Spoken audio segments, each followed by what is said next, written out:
Alaska. I got freaking Alaska, and I'm from California, and I'm like, what? I cannot do the cold. Do you want to talk to the camera? Do you want to tell them about your first re-enlistment?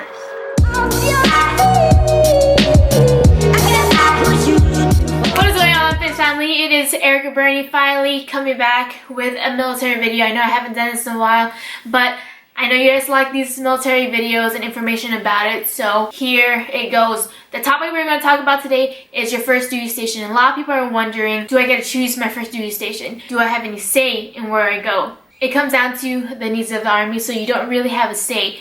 Every MOS, or usually every other MOS, has different duty stations that they are supposed to go to. But there are some exceptions, like my MOS, Seaburn 74 Delta, I can get stationed anywhere in the world. 68 Whiskey, Combat Medic can get stationed anywhere in the world. There's certain MOSs that go to certain places, and if you do ask your recruiter, oh, where can I get stationed to, they will give you an answer. Also, another thing, when you go to basic combat training, you go to reception, you know, that's where you do all your medical stuff, all your paperwork that you need to like tune in and make sure everything's correct and you're getting paid and all that stuff. They're gonna give you a paper that says, I think, like a wish list, and you have few things that you can write. You can write, I think it was like 3 to 4 in the states where you want to get stationed, what states and all that you want to get stationed to, and I think like 3 overseas options that you want to. But to be honest, I don't really think they look at that, but I could be wrong. All the duty stations I put in, my first duty station, I definitely did not get any of those choices. But I know a lot of my battle buddies went to Korea and I went to Alaska, so I think I might be a little bit fortunate, but I know Korea seems pretty bomb. When you do re-enlist after your first term, you kind of do have a say in where you want to go. You do go up to your retention NCO and you ask them, hey, is there an option for this? What's open for me? Can I go here? Or what can I do? Can I change my MOS and then go to a different duty station? Can I go to this school before I go to that duty station? If I go to this school, will it help me go to this duty station? So re-enlisting actually does benefit you because you kind of do have a little bit more say in what you or where you go to. Because I wanted to go to Fort Sill, and I was talking to my, I think it was my retention NCO, and I was telling him, hey, I want to go here, I want to go to Oklahoma, I want to go to Fort Sill. What can I do in order to go here? They checked online and they're like, sorry, Sergeant, you do not have a place here. There's no MTO slot for you to go here.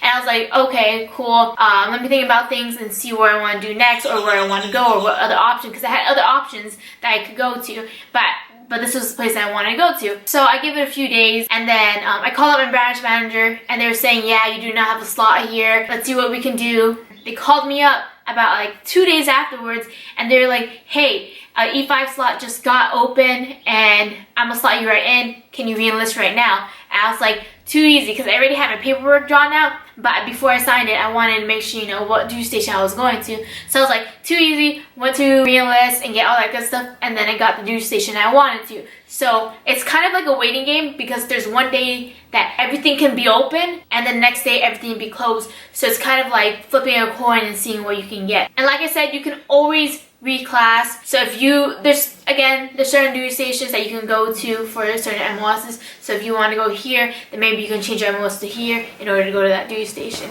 But that's all up to you, and that's all up to what you like in, you know, your job. Last freaking tip that I can give you guys. When you go to your first duty station, do not always base the rest of the Army with that duty station, because there's certain duty stations that aren't the best, certain duty stations that are freaking amazing. So my advice is if you join the Army and you take a 2-year, 3-year, or whatever term, which I suggest at least getting a 3-year, I suggest you go do your time at your first duty station. If you like it, extend. And if you don't like it, I say you re-enlist and go to another duty station, and then base your future off of that and figure out what you want to do later on. And I know a bunch of you might be like, Erica, you re-enlist for 2 to 3 years, and then you want me to re-enlist 2 or 3 years more of my life to figure out if I want to stay in the Army. I know that's kind of like difficult to understand, but I'm telling you, 2, 3, and 4 years go by so quickly. Before I knew it, I was at Fort Sill, and all of a sudden, it's half of the year is already done that I've been in this place, and I feel like I haven't been here for that long. So I'm telling you, it's very different, and time goes by so quickly. Like my first duty station, I know a lot of my battle buddies were getting out because they just weren't agreeing to all the things that was happening there. And luckily I had great NCOs right behind me, so it gave me a different mindset, so it made me re-enlist, and now I'm in this great duty station having, again, amazing NCOs, amazing mentors that are pushing me to do better, pushing me to go harder because they understand that I am able to do all those things. So again, don't always base the rest of the Army for your first duty station. I tell you to re-enlist because honestly, again, I'm super hua. I love the Army, so just keep grinding and keep going. I'm glad to be where I'm at right now. I have, like I said, I have amazing leadership that's right behind me, and all the stuff that I think my last duty station, all the things that I didn't think I was able to do, now once I got here, all the doors are open for me, and it's all about me just making sure I'm fast tracking and getting there. Pretty happy. But hopefully that, you know, kind of gives you a mindset of how your first duty station is going to be and what you're going to get. And you do find out your first duty station unless you go to Fort Couch, which is the reserves and National Guard, which means you go home.